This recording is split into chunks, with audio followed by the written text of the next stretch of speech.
بلال جان دینے کو تیار، کلمہ چھوڑنے کو تیار نہیں، اور ابو جہل نے جان دے دی اس کلمے کی مخالفت پر، قبول کر کے نہیں چھوڑا۔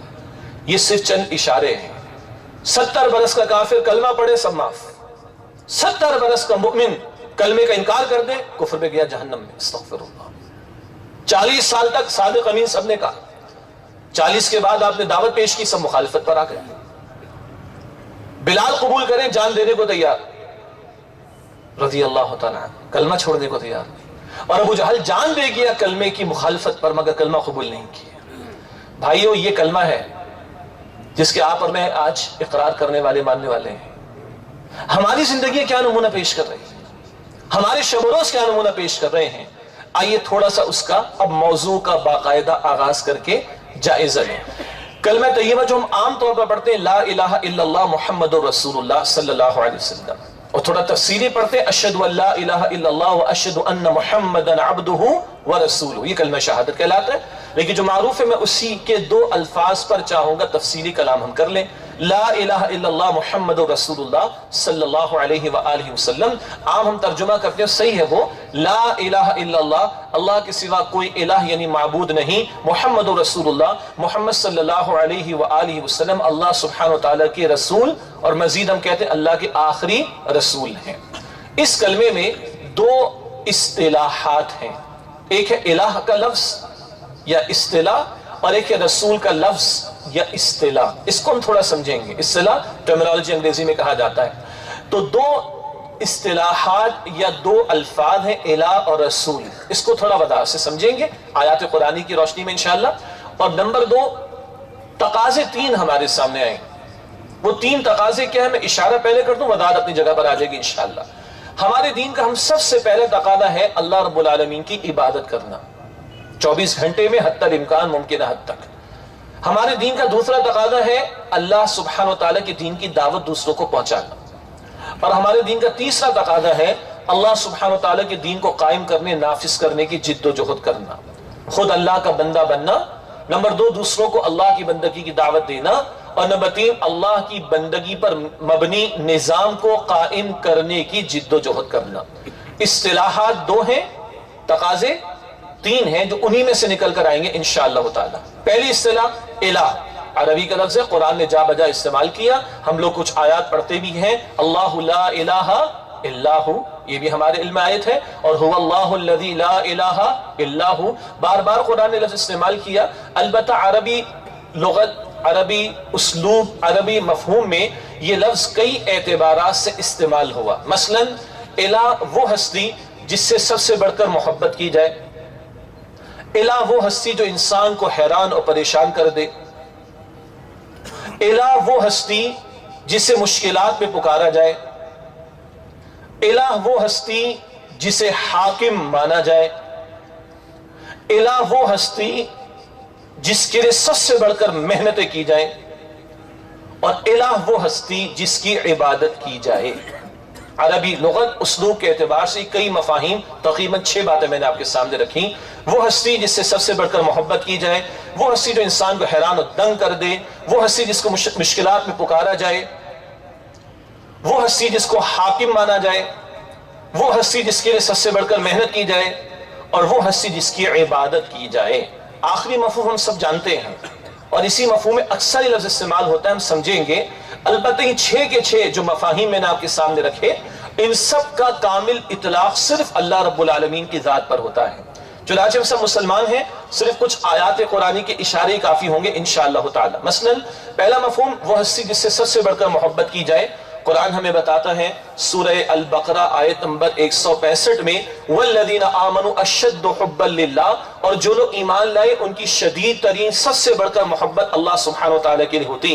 پہلا مفہوم الہ وہ کہ جس سے سب سے بڑھ کر محبت ہو، اور قرآن کہتا ہے کہ سب سے بڑھ کر محبت اللہ سے ہونی چاہیے، کیوں نہ ہو؟ خالق وہ، مالک وہ، رازق وہ، محافظ وہ، اور کروڑ ہا کروڑ نعمت عطا فرمانے والا بھی وہ۔ البتہ اس کی مزید تفصیل کا موقع نہیں۔ دوسرا مفہوم الہ وہ ہستی جو انسان کو دنگ کر دے، حیران و پریشان کر دے۔ قرآن جا بجا اللہ کی کائنات پر غور و فکر کی دعوت دیتا ہے۔ ما تری فی خلق الرحمن من تفاوت، رحمان کی تخلیق میں کوئی تفاوت، کوئی ڈیفیکٹ، کوئی فلا، کوئی رخنا تمہیں نظر نہیں آئے گا۔ اور آج اس کائنات کے اعتبار سے انسان کیا کچھ ڈسکور کر چکا ہے.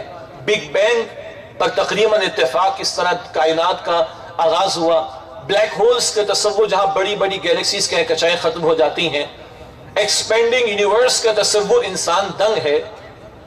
تو دنگ اور حیران ہے انسان اس کائنات کو دیکھ کر, جتنا آگے بڑھتا اتنا حیران رہ جاتا ہے. تو الہ اس ہستی کو بھی کہا جاتا ہے جو انسان کو حیران و پریشان کر دے. اس کا کامل اطلاق بھی اللہ ہی کی ذات پر ہوگا. اسی لیے اللہ نے اپنے بارے میں یہ بھی کہا سورہ شورى کی آیت نمبر 11 میں, لیس کمثلہ شیء, اللہ کی مثال کی مانند بھی کوئی شے نہیں. اللہ کی مثال کی مانند بھی کوئی شے نہیں. بڑا پیارا شعر کسی کا ہے کہ تو دل میں تو آتا ہے سمجھ میں نہیں آتا, تو دل میں تو آتا ہے سمجھ میں نہیں آتا, پس میں جان گیا تیری پہچان یہی ہے. اس کائنات کو انسان جتنا ڈسکور کرے گا اتنا اپنی بے بسی اور اوقات کا اندازہ ہوگا, اور اتنا خالق کائنات کی عظمتوں کا بندے کو اندازہ ہوتا چلا جائے گا. اس کے لیے مثال دینا بھی بندوں کے لیے ممکن نہیں ہے. تیسرا مفہوم, الہ وہ ہستی جس سے مشکلات میں پکارا جائے. ہم پکارتے ہیں, کسی سے مدد مانگتے ہیں, پتہ چلتا ہے وہ بھی بیچارہ مجبور ہے, کل وہ بھی دوسروں سے مدد مانگ رہا ہوتا ہے. ایک واحد ذات اللہ کی ہے جس کا تعارف آیا اللہ الصمد, اللہ الصمد ہے.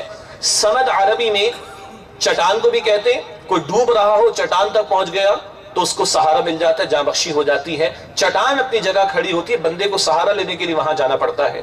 یا صمد عربی میں قبیلے کے سردار کو بھی کہا جاتا ہے کہ لوگ سردار کے پاس جاتے ہیں اپنی حاجات و پریشانیوں کے لیے, سردار کسی کے پاس نہیں جاتا. لیکن جب الصمد کہا جائے گا تو اس کا اطلاق صرف اللہ پر ہوگا. سب اس کے محتاج ہیں, وہ کسی کا محتاج نہیں. جیسے قرآن حکیم میں حضرت عیسیٰ علیہ السلام اور بی بی مریم سلام علیہا, ان کو اللہ کی الوہیت میں, خدائی میں معاذ اللہ جو شامل کیا گیا, اللہ نے اس کا رد تین سادہ الفاظ میں کر دیا. کبھی یہ کہا کانا یاکلان الطعام, وہ دونوں کھانا کھاتے تھے. عیسیٰ بھی کھانا کھاتے تھے, مریم بھی کھانا کھاتی تھی. جو کھانا کھاتا وہ کتنا محتاج ہے. اور ایک جگہ قرآن نے کہا وَهُوَ يُطْعِمُ وَلَا يُطْعَمُ, اللہ سبحانہ وتعالیٰ کھلاتا ہے, اسے کھلایا نہیں جاتا. اللہ سبحانہ وتعالیٰ کھلاتا ہے, اسے کھلایا نہیں جاتا. سب اس کے محتاج ہے, وہ کسی کا محتاج نہیں. تو الصمد کا کامل اطلاق بھی اللہ سبحانہ وتعالیٰ کی ذات پر ہوگا. ایک چھوٹی سی گزارش ہے, جو تنظیم اسلامی کے رفقا ہیں ان سے گزارش ہے کہ وہ کرسیاں دوسرے ساتھیوں کے لیے خالی کر دیں اور کچھ نیچے بھی آ جائیں. اللہ تعالیٰ آپ کو جزائے خیر عطا فرمائے. اور جو کرسیاں خالی ہو رہی ہیں, اگلی کرسیوں کو پہلے مکمل کر لیجئے تاکہ بعد میں پھر اس اعلان کی نوبت پیش نہ آئے. اللہ آپ کو جزائے خیر عطا فرمائے. رفقائے تنظیم خاص طور پر جو کچھ ایثار کر سکتے ہیں, بزرگوں سے ہم نہیں کہہ رہے, رفقائے تنظیم کچھ ایثار کر لیں اور عذرائے کرم اگلی کرسیوں کو پہلے مکمل کر لیجئے. جزاکم اللہ خیرا کثیرا. جی بسم اللہ الرحمن الرحیم. چوتھا مفہوم یہ ہے جس ہستی کو حاکم مانا جائے, حاکم جس کے اختیار میں سب کچھ ہو. اختیار تو دنیا کے بادشاہوں کے پاس بھی تھوڑے بہت ہیں, حتیٰ کہ فرعون نے بھی خدائی کا دعویٰ کیا مگر رب العالمین نے اس کو بھی غرق کر دیا. جی تو ایسے دعوے دار بھی غرق کر دیے گئے, دھسا دیے گئے, مٹا دیے گئے. یہ کامل اختیار رکھنے والے نہیں. العزیز اللہ نے اپنا تعارف کرایا, کل اختیار رکھنے والا وہ اللہ سبحانہ وتعالی. اور اپنے بارے میں اس سے کہا لا يسأل عما يفعل وهم يسألون, اللہ جو کچھ کرتا ہے اللہ سے کوشچن نہیں ہو سکتا, اللہ سے سوال نہیں ہو سکتا. وهم يسألون, سوال تو مخلوق سے, بندوں سے ہوگا. اور 3 مرتبہ قرآن نے اللہ کی حاکمیت کے بارے میں فرمایا. سورہ انعام کی آیت نمبر 57 میں بھی ان الحکم الا للہ, حکم کا اختیار صرف اللہ سبحانہ وتعالی کے لیے ہے. آج یہ تصور امت کے دماغوں سے اٹھ چکا ہے. اسی لیے آج مسلم ممالک میں بھی سیکولرزم کے نعرے لگ رہے ہیں, حالانکہ ہمارا دین کہتا ہے حاکمیت بندوں کے لیے نہیں ہے, حاکمیت اللہ سبحانہ وتعالی کے لیے ہے. تو چوتھا مفہوم, الہ کا لفظ عربی میں حاکم کے لیے بھی استعمال ہوتا ہے, لیکن حاکمیت کلیت اختیار وہ اللہ سبحانہ وتعالی کے پاس. پانچواں جس مفہوم میں یہ لفظ الہ کا استعمال ہوتا ہے, پہلا مفہوم آیا جس سے سب سے بڑھ کر محبت ہو. پھر ہمارے سامنے ذکر آیا کہ جس کو بندہ اپنے حاجات کے لیے پکارے, پھر جس کی طرف بندہ رجوع کرے. پھر یہ ذکر آیا کہ جس کو اپنا وہ حاکم سمجھے. اب پانچواں مفہوم جو یہ ہے وہ یہ کہ اللہ سبحانہ وتعالی جس شخصیت کے لیے یا ہستی کے لیے بندہ سب سے بڑھ کر محنت کرتا ہے وہ الہ بنتی ہے اس کے لیے. یہ بات عجیب لگ رہی ہے, کبھی حدیث میں یہ ذکر بھی آیا تعیس عبد الدینار و عبد الدرہم، ہلاک ہو گیا درہم کا بندہ اور دینار کا بندہ، ساری محنتیں مال کے لیے لگی ہوئی تو اللہ معبود کہاں رہا اس کا۔ تو پانچواں مفہوم علاقہ یہ کہ جس ہستی کے لیے سب سے بڑھ کر محنتیں کی جائیں، قرآن یہ بھی کہتا ہے کہ تمہاری سب سے بڑھ کر محنت اللہ سبحانہ وتعالیٰ کے لیے ہونی چاہیے۔ قرآن نے کہا سورۃ الانعام آیت نمبر 162 میں قل ان صلاتي ونسكي ومحياي ومماتي للہ رب العالمین، اے نبی صلی اللہ علیہ وسلم فرما دیجئے بے شک میری نماز اور میرا روزہ، میری نماز اور میری قربانی اور میرا جینا اور میرا مرنا سب اللہ سبحانہ وتعالیٰ کے لیے تمام جہان والوں کا رب ہے۔ اور چھٹا مفہوم معروف ہے، البتہ لغوی اعتبار سے، لٹرل میننگ کے اعتبار سے، لغت کے مفہوم کے اعتبار سے الہ اسے کہتے ہیں جس کی عبادت کی جائے، اور یہ عبادت کبھی نفس کی بھی ہوتی ہے، خطرناک بات ہے۔ قرآن کہتا ہے ارائیت من اتخذ الہہ ہواہ، سورہ فرقان آیت نمبر 43، کیا تم نے اس شخص کو دیکھا جس نے اپنی خواہش نفس کو اپنا معبود بنا لیا، اللہ کا حکم چھوڑ کر وہ نفس کا حکم مان لے، تو اس لمحے معبود کون ہوا؟ نفس ہوا، حالانکہ معبود ہونا کون چاہیے؟ معبود حقیقی اللہ سبحانہ وتعالی۔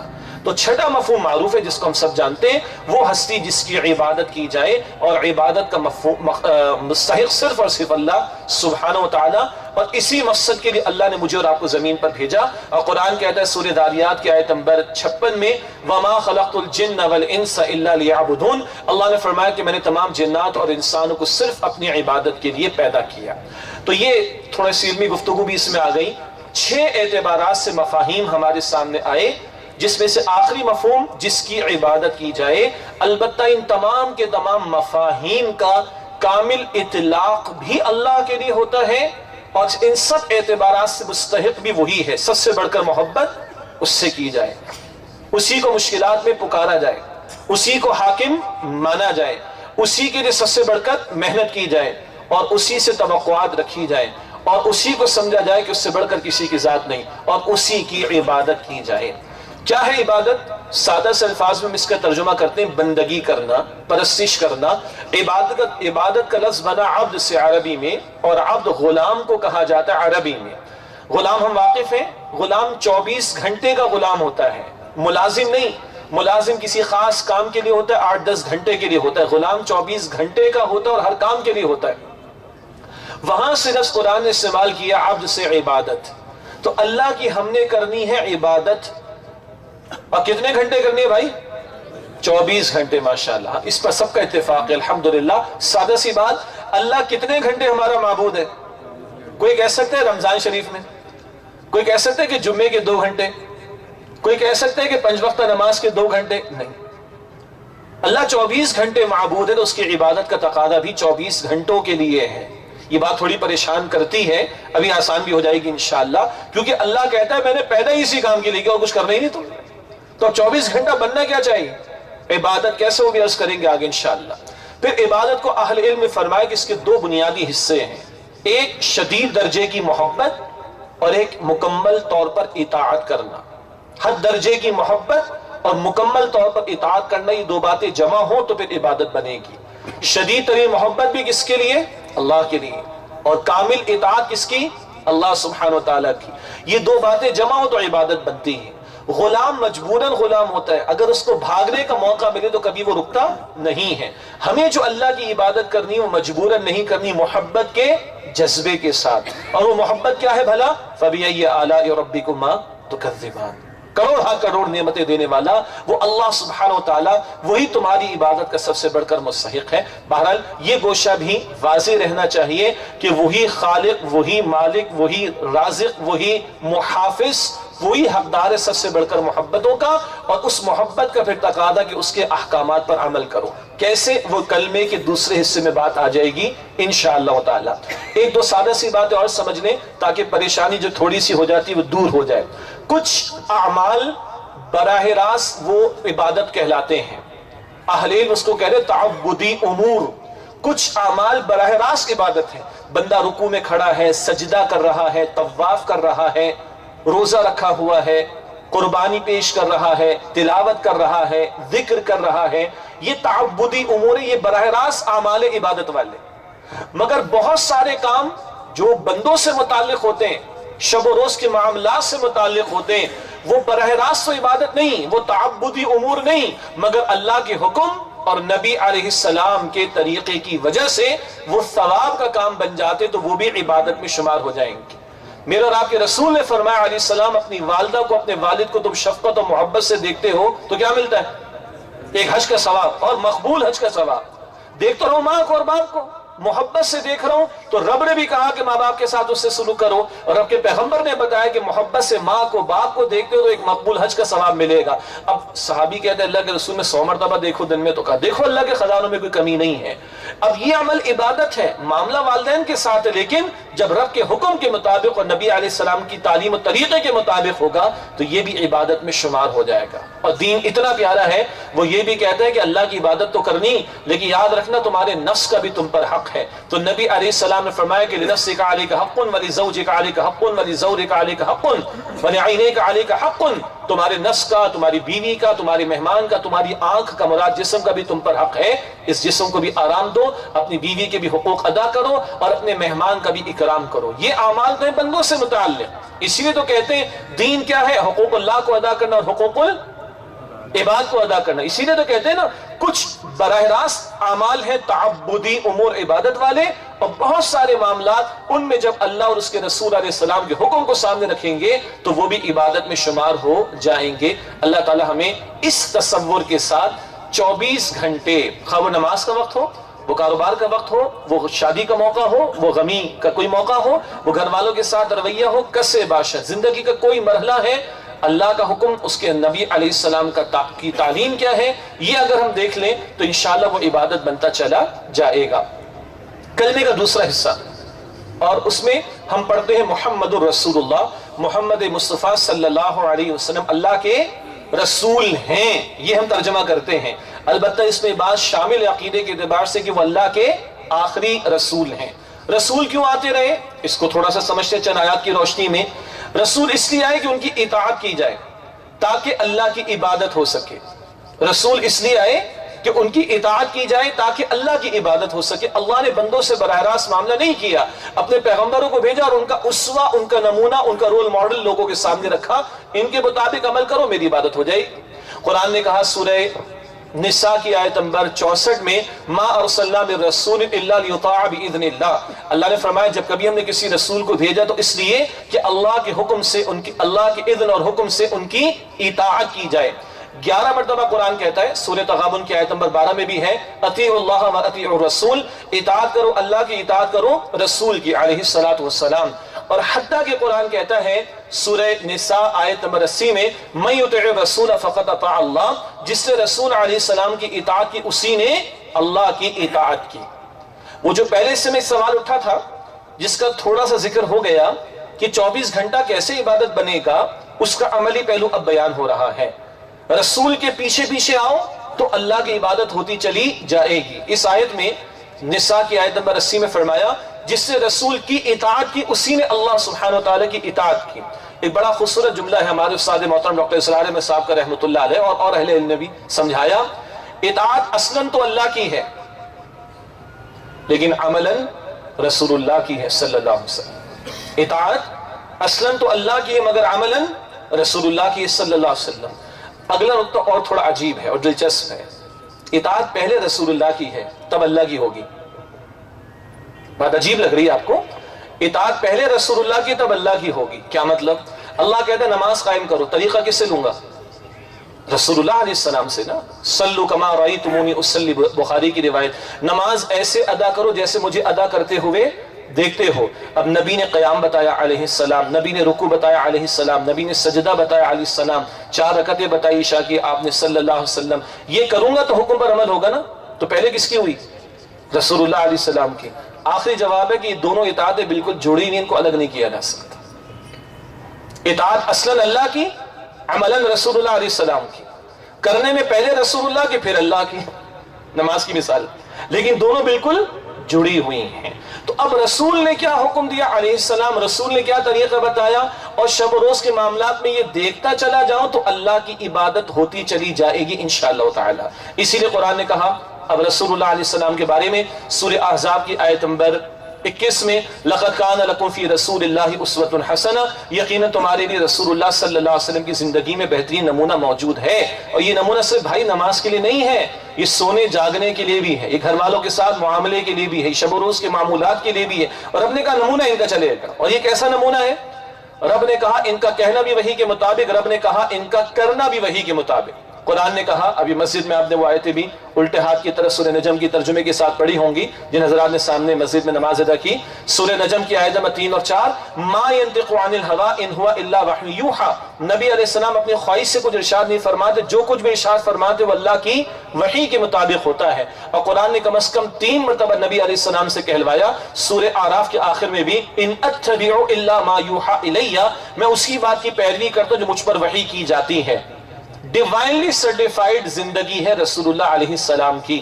آپ کا قول وحی کتاب ہے، آپ کا عمل وحی کتاب ہے۔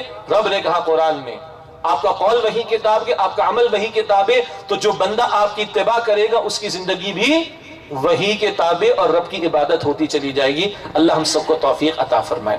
یہ تو پہلے حصے کے ساتھ کلمے کے دوسرے حصے کا ایک تعلق ہو گیا۔ اور رسول اللہ نے کیوں بھیجے؟ پیغام پہنچانے کے لیے، لوگوں پر اتمام حجت قائم کرنے کے لیے، بشارت دینے، خوشخبری سنانے، انذار کرنے، ڈرانے کے لیے۔ قرآن نے کہا سورہ نساء کی آیت نمبر 165 میں، رسولا مبشرین و منذرین لئلا یکون للناس علی اللہ حجت بعد الرسل، اللہ نے فرمایا کہ ہم نے رسولوں کو بھیجا بشارت دینے والا بنا کر، انذار کرنے والا بنا کر، خوشخبری سنانے والا بنا کر، ڈرانے والا بنا کر، لئلا یکون للناس علی اللہ حجت بعد الرسل، تاکہ اب لوگوں کے پاس رسولوں کے آنے کے بعد اللہ کے سامنے پیش کرنے کے لیے کوئی حجت، کوئی بہانہ، کوئی ایکسکیوز باقی نہ رہے۔ پیغمبر آئے، پیغام پہنچایا، کھول کر واضح کیا، اب جو قبول کرے اس کے لیے بشارت و خوشخبری ہے، جو رد کرے اس کے لیے ڈراوا اور عذاب کے ڈراوے ہیں۔ یہ پیغمبروں کا ایک اہم کام، بشارت اور انذار اور اتمام حجت کرنا، اللہ کا پیغام پہنچانا۔ یہی کام نبی کریم صلی اللہ علیہ وسلم بھی کر رہے تھے۔ قرآن نے بتایا سورہ احزاب کی آیت نمبر 45 اور 46 میں، یا ایھا النبی انا ارسلناک شاہدا ومبشرا ونذیرا وداعیا الی اللہ باذنہ وسراجا منیرا، اے نبی صلی اللہ علیہ وسلم ہم نے آپ کو شاہد، گواہی دینے والا، مبشر بشارت دینے والا، کرنے والا، اور اللہ کی طرف داعیا الی اللہ باذنہ، اللہ کے حکم سے اس کی طرف دعوت دینے والا بنا کر بھیجا، وسراجا منیرا، سبحان اللہ، ہدایت کا روشن چراغ بنا کر بھیجا۔ علماء نے اس پر بھی بڑی پیاری گفتگو فرمائی۔ ایک سورج ہدایت کا روشن چراغ کہا قرآن نے، ایک سورج صبح نکلا شام میں غروب ہو گیا۔ رسول اللہ علیہ السلام کا جو نور اور جو آپ کی نورانی ہدایت، اس کا سورج جو طلوع ہوا اب وہ کبھی غروب نہیں ہوگا۔ جی، سردی میں سورج اچھا لگ رہا ہے، گرمی میں تپش لگ رہی ہوتی، نقصان یعنی کہ ذرا سا تکلیف ہو رہی ہوتی، لیکن نبی علیہ السلام کا جو نور ہدایت ہے اس سے راحت ملے گی۔ جی، اس سے راحت ملے گی۔ یہ صبح نکلتا، رات نہیں نکلتا، سورج دن والا، رات نہیں نکلتا، سولر انرجی اس کا وہ دن کی وہ اس میں پروڈکٹیوٹی نہیں آتی، لیکن رسول اللہ علیہ السلام کا سورج طلوع ہے، جب چاہو اس نور ہدایت سے فائدہ اٹھا لو، صلی اللہ علیہ وآلہ وسلم۔ تو پیغمبر جو کام کرنے کے لیے بھیجے گئے وہ امام الانبیاء، خاتم الانبیاء محمد مصطفیٰ صلی اللہ علیہ وسلم بھی اسی کام کے لیے بھیجے گئے۔ اسی طرح اللہ رب العالمین نے یہ بھی فرمایا کہ رسول اللہ علیہ السلام کی ایک اور اہم ذمہ داری کیا تھی؟ نیکی کا حکم دینا، بدی سے روکنا۔ سورہ اعراف آیت نمبر 157، یأمرہم بالمعروف وینہاہم عن المنکر، نبی صلی اللہ علیہ وسلم انہیں بھلائی کا، نیک کاموں کا حکم دیتے ہیں اور بدی سے روکتے ہیں۔ تو یہ تمام سلسلے جو اللہ نے سلسلہ قائم فرمایا آدم علیہ السلام سے لے کے امام الانبیاء خاتم الانبیاء صلی اللہ علیہ وسلم تک، اس سلسلے میں انبیاء رسول آتے رہے، اللہ کا پیغام پہنچاتے رہے، حق کو واضح کرتے رہے، اتمام حجت کرتے رہے۔ البتہ قرآن کہتا ہے سورہ احزاب آیت نمبر 40 میں، ما کان محمد ابا احد من رجالکم ولکن رسول اللہ وخاتم النبیین، محمد مصطفیٰ صلی اللہ علیہ وآلہ وسلم تم میں سے مردوں میں سے کسی کے والد نہیں، آپ کے 3 بیٹے، ان کا چھوٹی عمر میں انتقال ہو گیا تھا، ولکن رسول اللہ، اللہ کے رسول، وخاتم النبیین، اور انبیاء کے خاتم ہیں، آپ پر آ کر نبوت ختم بھی ہو گئی اور اس کی تکمیل بھی ہو گئی پوری شان کے ساتھ۔ اب ختم نبوت ہو گئی لیکن کار رسالت باقی ہے، پہنچانے والا کام باقی ہے۔ اور آج اس کی ذمہ داری میری اور آپ کی امت مسلمہ کی ہے۔ میں نے شروع میں عرض کیا تھا اصطلاحات دو ہم سمجھیں گے، تقاضے کتنے سمجھیں گے؟ تین۔ پہلا تقاضا اللہ کے بندے بنو 24 گھنٹے، کوشش کرو۔ دوسرا تقاضا اللہ کی بندگی کی دعوت دوسروں کو دو۔ اب وہ کام جو انبیاء کرتے تھے، وہ کام جو رسول کرتے تھے، وہ کام جو امام الانبیاء کر رہے تھے صلی اللہ علیہ وسلم، اب وہ اس امت کے کاندھوں پر ہے۔ اب اس امت کو کھڑا کیا گیا شہادت علی الناس کے لیے، شاہد رسول اللہ بھی شاہد اب یہ امت بنے گی صلی اللہ علیہ وسلم، شاہد اب یہ امت بنے گی۔ نیکی کا حکم دے رہے تھے، بدی سے روک رہے تھے رسول اللہ علیہ السلام، یہ کام امت نے کرنا ہے۔ چنانچہ قرآن نے کہا سورہ البقرہ آیت نمبر 143 میں وَكَذَلِكَ جَعَلْنَاكُمْ أُمَّةً وَسَطًا لِتَكُونُوا شُهَدَاءَ عَلَى النَّاسِ وَيَكُونَ الرَّسُولُ عَلَيْكُمْ شَهِيدًا، مسلمانوں ہم نے تمہیں ایک درمیانی امت بنایا تاکہ تم لوگوں پر گواہ بنو، شہید گواہی دینے والے، اور رسول اللہ علیہ السلام تم پر شہید یعنی گواہی دینے والے ہو جائیں۔ ان سے ہم تک پہنچ گیا، اب انسانوں کی اربوں کی تعداد ہے جن تک یہ کلمہ نہیں پہنچا، ان تک پہنچانے کی ذمہ داری میری اور آپ کی ہے۔ یہ ہے بھائی، اس کام کے لیے مجھے اور آپ کو اس امت میں برپا کیا گیا۔ یہ وہ امت کہ روایات میں ذکر کہ بنی اسرائیل کے علماء اس امت میں شامل ہونے کی تمنا کرتے تھے، اور اللہ نے مجھے اور آپ کو نبی مکرم صلی اللہ علیہ وسلم کا امتی بنایا، مگر ذمہ داری کے ساتھ۔ پہلے انبیاء اور رسول یہ کام کر رہے تھے، نبی اکرم علیہ السلام شہادت کا فریضہ، گواہی کا فریضہ، دین پہنچانے کا فریضہ انجام دے رہے تھے۔ اب یہ اس امت کی ذمہ داری ہے، اور اس امت کو اسی مقصد کے لیے کھڑا کیا گیا۔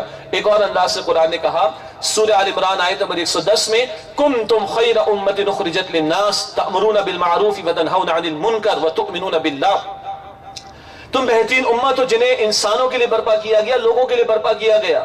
دنیا والے اپنے لیے جیتے، اپنی فکر کرتے، تم نے اپنے ساتھ دوسروں کی فکر بھی کرنی، تمہیں دوسروں کے لیے برپا کیا گیا۔ تم نیکی کا حکم دو گے، تم بدی سے روکو گے۔ وہ کام جو پہلے نبی اکرم صلی اللہ علیہ وسلم کر رہے تھے، آج وہ اس امت کے کاندھوں پر ہے۔ تمہیں دوسروں کے لیے برپا کیا گیا، تم نیکی کا حکم دو گے، تم بدی سے روکو گے۔ وَتُؤْمِنُونَ بِاللَّهِ، تم اللہ پر ایمان رکھتے ہو۔ توجہ کیجئے گا، قرآن میں اکثر و بیشتر ایمان کا ذکر پہلے آتا ہے، عمل کا بیان بعد میں آتا ہے۔ آمنوا وعملوا الصالحات، آمنوا وعملوا الصالحات، قرآن کریم میں اکثر ایمان کا ذکر پہلے آتا ہے اور عمل کا بیان بعد میں آتا ہے۔ یہ خیر امت والی آیت میں ترتیب مختلف ہے، عمل کا بیان پہلے، ایمان کا بیان بعد میں۔ تم بہترین امت ہو، تمہیں لوگوں کے لیے برپا کیا گیا، تم نیکی کا حکم دو گے، تم بدی سے روکو گے، اور تم اللہ پر ایمان رکھتے ہو۔ کیا مطلب؟ تم صرف کلمہ پڑھ کر بیٹھ جاؤ تو یہ کون سے کمال کی بات ہے؟ کلمہ تو لوگ پہلے بھی پڑھتے تھے، پچھلے انبیاء کا کلمہ پڑھنے والے کلمہ پڑھنے والے تھے نا، تو تم کیوں خیر امت ہو پھر؟ تو کلمہ قبول کر کے تم بیٹھے رہو تو یہ خیر امت والی بات نہیں۔ کلمہ پڑھنے کے بعد ختم نبوت کے طفیل اب تمہارے کاندھوں پر جو کام ہے وہ کام کرو، وہ ذمہ داری ادا کرو، وہ شہادت علی الناس والے فریضے کو ادا کرو، وہ نیکی کا حکم دینا، بدی سے روکنا، وہ کام کرو، تو تم خیر امت ہو۔ تو ایمان کا بیان بعد میں اور عمل کا ذکر پہلے آیا ہے۔ یہ دوسرا حصہ گفتگو کا ایک درجے میں مکمل ہوا کہ اب وہ انبیاء اور رسول کے سلسلے کے ختم ہو جانے کے بعد اور نبی کریم صلی اللہ علیہ وسلم کی ختم نبوت کے طفیل، اب یہ ذمہ داری میرے اور آپ کے کاندھوں پر ہے امتی ہونے کے ناطے۔ اور درد دل سے یہ بات رکھو، امتی وہی امتی کہلائے گا جو امت والا کام کرے۔ جی، امتی وہی امتی کہلائے گا جو امت والا کام کر رہا ہو، دعوے سے محض جو ہے وہ امتی نہیں کہلائے۔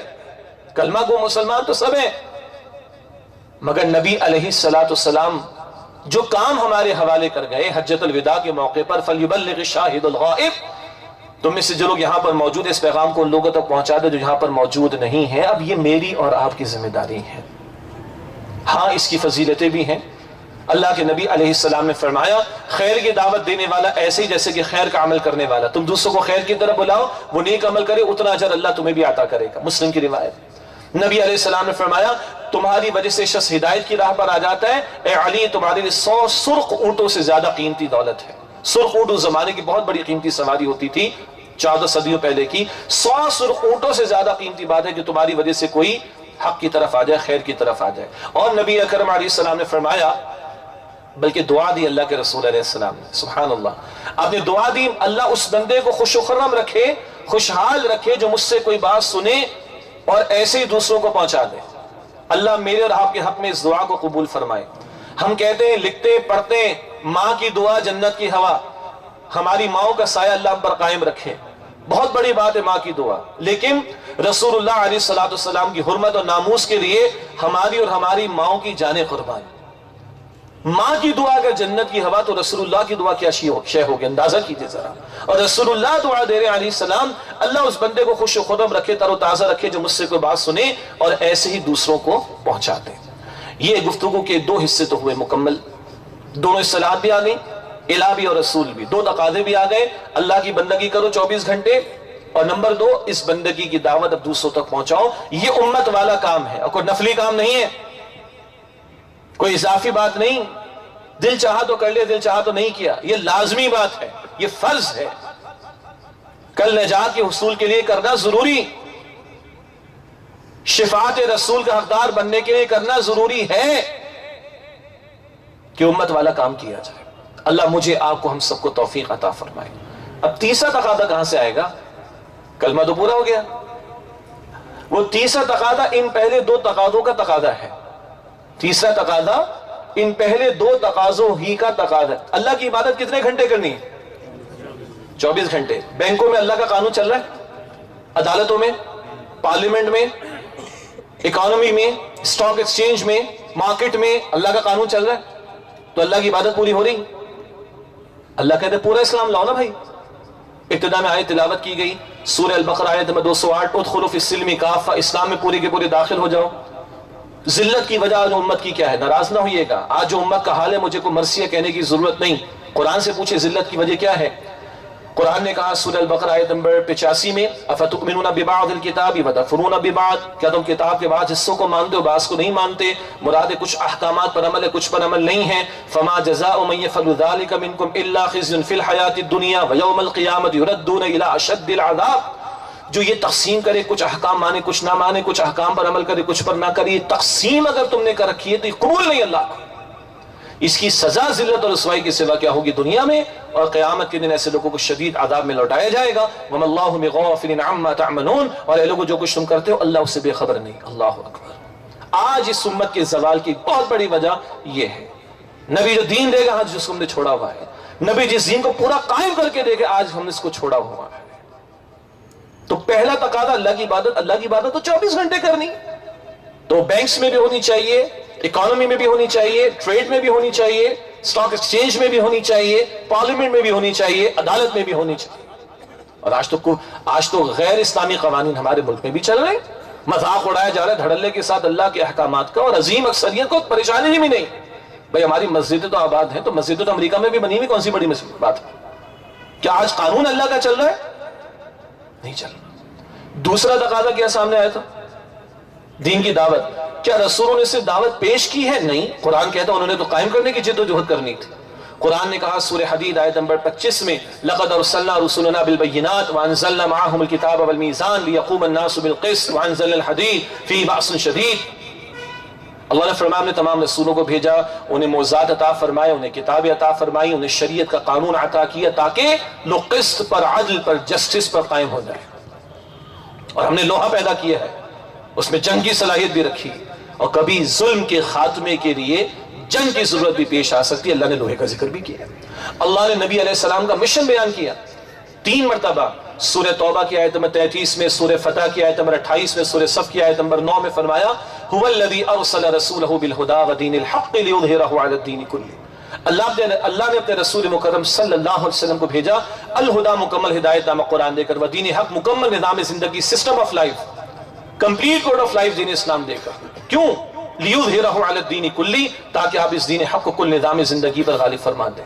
اللہ نے نبی علیہ السلام سے کہلوایا سورہ شورا کی آیت نمبر 15 میں, وَأُمِرْتُ لِأَعْدِلَ بَيْنَكُمْ, اور مجھے حکم دیا گیا میں تمہارے درمیان عدل کو, جسٹس کو قائم کر کے دکھاؤں. صرف نبی نے تہجد نہیں سکھائی ہے, 2 نماز نہیں سکھائی, نبی نے طائف جا کر بھی دکھایا ہے, نبی نے ہجرت کر کے روتی آنکھوں سے بیت اللہ کو الوداع بھی کہنا سکھایا ہے, نبی نے بدر میں کھڑے ہو کر بھی دکھایا ہے, نبی نے احد میں اپنا خون پیش کیا طائف کی گلیوں کی طرح, نبی نے احد میں اپنی ایک تلوار ابی بن خلف کی گردن میں ماری, پھر وہ بعد میں مرا ہے, یہ بھی دکھا دیا. اور ہاں اسی احد کے میدان میں نبی نے 70 لاشیں بھی اٹھائیں, اپنے چچا کا لاشا بھی دیکھا ہے. نبی نے 259 مقدس صحابہ کی جانیں پیش کی ہیں, تب اللہ کا دین غالب اور قائم ہوا. تو پیغمبر دعوت بھی دینے آئے، دین کو قائم کرنے کے لیے بھی آئے، اور یہ پیغمبر مصطفیٰ محمد کریم علیہ السلام نے کر کے دکھایا ہے۔ اور دوسرے تقاضے کا تقاضا تیسرا بھلا کیسے؟ پہلا تقاضا کیا تھا؟ اس عبادت کا تقاضا دین کو غالب و قائم کرو، ورنہ بہت سے احکامات پر عمل نہیں ہوگا، کیسے چور کو سزا دیں گے، کیسے قاتل کو سزا دیں گے، وغیرہ وغیرہ۔ اور دوسرا تقاضا ہے بھئی دنیا کے سامنے دین کی دعوت پیش کرو۔ ہم دنیا کو کہتے ہیں اسلام بڑا پیارا دین ہے، دنیا کیا کہے گی کدھر ہے؟ 70 سال سے تم نے پاکستان لے رکھا ہے، آج بابا قوم کا دن بھی قوم منا رہی ہے 25 دسمبر۔ انہوں نے بھی کہا تھا ہمارا کانسٹیٹیوشن قرآن ہوگا، انہوں نے بھی کہا تھا کہ اب ہمیں خلافت راشدہ کے اصولوں کے مطابق اس دور کی جدید اسلامی ریاست لوگوں کے سامنے پیش کرنی ہے۔ 70 سال سے ہمارے پاس یہ ملک ہے، کیا کیا ہم نے اس کے ساتھ؟ سب کو پتہ ہے۔ آج ہم دنیا کو کہیں قرآن بڑا پیارا کلام، دین بڑا، اسلام بڑا پیارا ہے، وہ کہیں گے ہے کہاں ہے؟ کوئی ایک ملک دکھا دو 57 ملکوں میں سے جہاں تم نے اللہ کا دین قائم کیا، اور وہ جو اسلام کے نام پر تم نے ملک لیا اس میں یہ بے حیائی کا طوفان، یہ سود کے دھندے، یہ شریعت کی خلاف ورزیاں، یہ اسلام ہے؟ یہ ہے قرض ہمارے ذمہ، یہ ہے تیسرا تقاضا۔ اور قرآن کہتا ہے ایمان والوں کو سورہ شورا کی آیت نمبر 13 میں اقیموا الدین ولا تتفرقوا فیہ، دین کو قائم کرو، اس بارے میں کسی تفرقے میں مبتلا نہ ہو جاؤ۔ قرآن کہتا ہے سورہ نساء اور سورہ مائدہ میں کونوا قوامین بالقسط، کھڑے ہو جاؤ قسط کے عدل کے قائم کرنے والے بن کر۔ ہماری قریبی مسجد میں عشاء 7:45 بجے ہے، تو جب اس کی اذان کی آواز آئے گی امید اس سے پہلے ہم ختم کر لیں گے، اگر درمیان میں اذان کی آواز آئی تو اس کا ہم جواب بھی دیں گے، انشاءاللہ آپ تسلی رکھیے گا۔ تو قرآن کہتا ہے کونوا قوامین بالقسط، ایمان والو اب تم کھڑے ہو جاؤ قسط کے عدل کے قائم کرنے والے بن کر۔ یہ ہے بھائی تیسرا تقاضا امتی ہونے کے ناطے۔ پہلا تقاضا ہمارے سامنے آیا اللہ کی بندگی کرو 24 گھنٹے، کوشش کرو۔ دوسرا تقاضا اللہ کی بندگی کی دعوت دوسروں کو پہنچاؤ۔ تیسرا تقاضا اللہ کی بندگی پر مبنی نظام کو قائم کرنے کی جد و جہد کرو۔ یہ ہے جو فرائض ہمارے سامنے واضح ہیں، اور یہ اسی کلمہ طیبہ کے تقاضے ہمارے سامنے آئے۔ ہم بھی تنہائی میں بیٹھ کے سوچیں آج 24 گھنٹے میں اللہ اور اس کے رسول علیہ السلام کی اطاعت مجھے کتنی یاد ہے؟ آج اللہ کے نبی علیہ السلام کی دعوت کے کام سے مجھے کتنی نسبت ہے؟ آج اللہ کے دین کی مغلوبیت پر مجھے کوڑن ہے، افسوس ہے کہ نہیں؟ اے خاص اے خاصان رسول وقت دعا ہے، امت پہ تیری آ کے عجب وقت پڑا ہے، وہ دین جو بڑی شان سے نکلا تھا وطن سے، پردیس میں آج غریب الغربا ہے۔ گلاس ہمارے گھر میں ٹوٹے ہمیں تکلیف ہوتی ہے، اسمارٹ فون کی سکرین ٹوٹے ہمیں پریشانی ہوتی ہے، گھر کی چھت تھوڑی سی گر جائے ہمیں بہت تکلیف ہوتی ہے۔ میرے رسول کا لایا ہوا دین اگر مغلوب ہے تو مجھے پریشانی ہے۔ میرے نبی کی تعلیمات کا مذاق اڑایا جاتا ہے، میرے اللہ سبحانہ و تعالیٰ اور اس کے کلام کے احکامات پامال کیے جاتے ہیں، آج ہمیں تکلیف ہے۔ ہمارے سیاسی لیڈروں کی شان میں گستاخیوں شہر جلا دیتے ہیں۔ اللہ کی بھی کوئی ناموس ہے کہ نہیں؟ رسول اللہ کی بھی کوئی ناموس ہے کہ نہیں؟ دین کی بھی کوئی حرمت ہے کہ نہیں؟ غیرت ایمانی بھی کسی شے کا نام ہے کہ نہیں؟ یہ ہم سے مطالبہ ہے۔ مہاراج یہ دعوت ہے جو تنظیم اسلامی پیش کرتی ہے۔ ہم کسی سے نوٹ کا مطالبہ نہیں کرتے، کسی سے ووٹ کا مطالبہ نہیں کرتے۔ ہم کہتے ہیں بھائی اللہ کا دین ہے، ہم سب مسلمان ہیں، ہم کوئی فرقہ واریت کی مسلک پرستی کی باتیں نہیں کرتے۔ ہم کہتے ہیں یہ دین کو تھامو، خود اللہ کی بندگی کی کوشش کرو، دوسروں کو بندگی کی دعوت دینے کی کوشش کرو، اور بندگی پر مبنی نظام کو قائم کرنے کی جد و جہد کرو۔ یہ ہماری سادہ سی دعوت ہے۔ آپ ساتھی جب یہاں سے تشریف لے جائیں گے تو آپ کو انشاءاللہ تعالیٰ ایک عدد کتابچہ ہماری طرف سے تحفتاً پیش کیا جائے گا۔ عنوان تو ہے تنظیم اسلامی کی دعوت۔ البتہ جو باتیں میں نے آپ کے سامنے رکھی تھوڑی اور وضاحت سے سامنے آ جائیں گی، دین کی دعوت ہے۔ البتہ کرنے کے لیے ہمیں اجتماعیت کی ضرورت ہے۔ تنظیم اسلامی بھی ایک جماعت ہے، اور ٹھیٹ اسلامی اصولوں پر یہ جماعت استاد محترم ڈاکٹر اسرار احمد صاحب رحمۃ اللہ علیہ، اللہ ان کی مغفرت فرمائے، انہوں نے قائم کی تھی۔ علی وجہ البصیرت ہم یہ فرائض سمجھتے ہیں کہ ہم اللہ کی بندگی کریں، دوسروں کو بندگی کی دعوت دیں، بندگی پر مبنی نظام کو قائم کرنے کی جد و جہد کریں۔ یہی فریضے یا فرائض سمجھ کر ہم اس جماعت میں شامل ہیں۔ بہت سارے ساتھی کسی اور حوالے سے بھی مجھے جانتے ہیں تو ان کو بھی وضاحت کر دوں، میں خود اس جماعت میں شامل ہوں، اور علی وجہ البصیرت 1998 سے شامل ہوں۔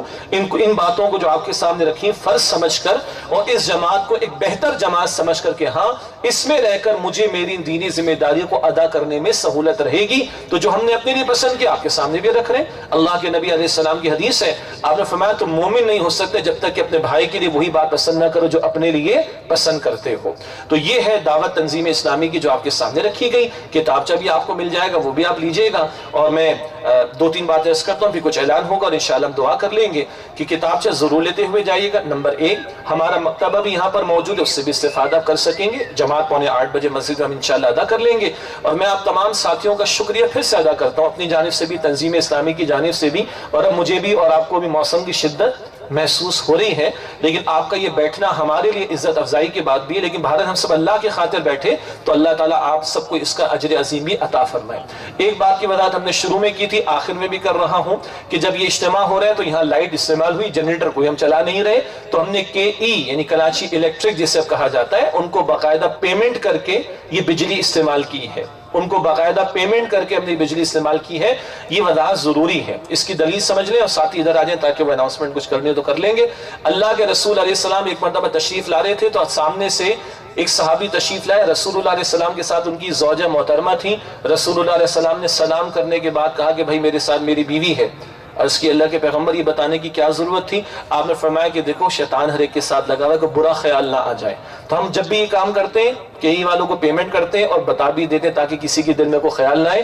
باتیں اتنی بڑی بڑی کر لیں، بجلی کہاں سے لی تھی بھائی؟ تو بجلی پیمنٹ کے ساتھ دی گئی تھی۔ اللہ آپ سب کا بیٹھنا، ہم سب کا بیٹھنا قبول فرمائے۔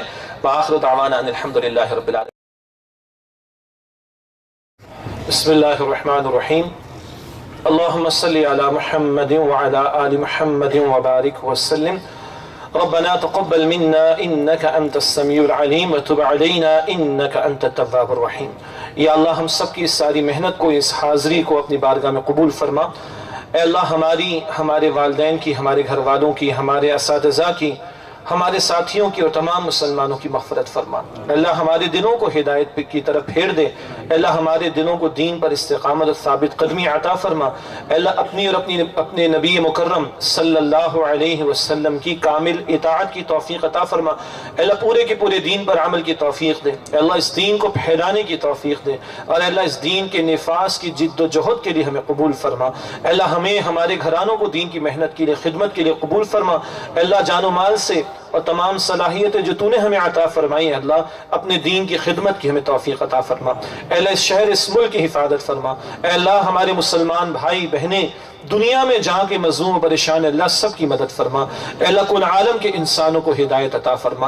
اے اللہ امت کے حال پر رحم فرما۔ اے اللہ امت کو بیداری عطا فرما۔ اے اللہ امت کو ایمان کی آبیاری عطا فرما۔ اے اللہ امت کو امت والی ذمہ داریاں ادا کرنے کی توفیق عطا فرما۔ اے اللہ ہم سب کو اسلام پر زندہ رکھ۔ اے اللہ ہمیں ایمان پر خاتمہ نصیب فرما۔ اے اللہ ہمارے ساتھیوں میں، گھروں میں جتنے لوگ بیمار ہیں، اللہ سب کو اپنے فضل و کرم سے ایمان کے ساتھ مکمل صحتیابی عطا فرما۔ اے اللہ ہمارے مرحومین کی مغفرت فرما۔ اے اللہ ہماری نیک اور جائز حاجات کو قبول فرما۔ یا اللہ ہم سب کو موت کی سختی سے، قبر کے عذاب سے، قیامت کی ذلت سے، جہنم کی آگ سے محفوظ فرما۔ اے اللہ ہم سب کے حساب کو آسان فرما۔ اے اللہ روز قیامت نبی مکرم صلی اللہ علیہ وسلم کی شفاعت نصیب فرما۔ اے اللہ ان کے ہاتھوں جام کوثر پینا نصیب فرما۔ اے اللہ جنت الفردوس میں ان کا ساتھ نصیب فرما، اور اے اللہ اپنی رضا اور اپنا دیدار ہم سب کو نصیب فرما۔ ربنا آتنا فی الدنیا حسنہ وفی الآخرۃ حسنہ وقنا عذاب النار، وصلی اللہ علی النبی الکریم وعلی آلہ واصحابہ اجمعین، آمین برحمتک یا ارحم الراحمین۔ السلام علیکم ورحمۃ اللہ وبرکاتہ۔